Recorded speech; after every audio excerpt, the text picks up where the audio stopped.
कुछ खबरें खेलों के मैदान से आपको बताएं। दूसरे वनडे मैच में ऑस्ट्रेलिया की पाकिस्तान के खिलाफ बैटिंग जारी है।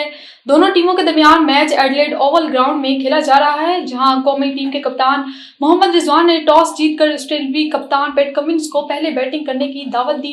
एडिलेड में टॉस जीतकर बात करते हुए कौमी क्रिकेट टीम के कप्तान मोहम्मद रिजवान ने कहा है कि पाकिस्तान की प्लेइंग 11 में कोई तब्दीली नहीं की गई, पहले मैच वाली टीम को बरकरार रखा गया है। और आपको बताएं, नेशनल वुमेन्स वनडे टूर्नामेंट आज से कराची में शुरू होगा। टूर्नामेंट में पाकिस्तान क्रिकेट बोर्ड की मेंटोर्स भी खिलाड़ियों के साथ काम करेंगे। टूर्नामेंट की इनामी रकम 33 लाख रुपए है, जिसमें से फातिया टीम को 15 लाख रुपए मिलेंगे। टूर्नामेंट के मैचेस यूबीएल ग्राउंड और नेशनल स्टेडियम ओवल ग्राउंड पर होंगे।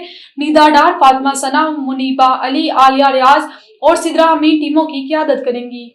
और बेसबॉल यूनाइटेड अरब क्लासिक में टीम पाकिस्तान ने मुसलसल दूसरी फतह हासिल कर ली। मीडिया रिपोर्ट्स के मुताबिक पाकिस्तान ने यूनिट के अपने दूसरे मैच में मुत्तहिदा अरब अमीरात को शिकस्त दे दी। मेजबान यूएई के खिलाफ पाकिस्तान टीम 10-3 के स्कोर से कामयाब हुई।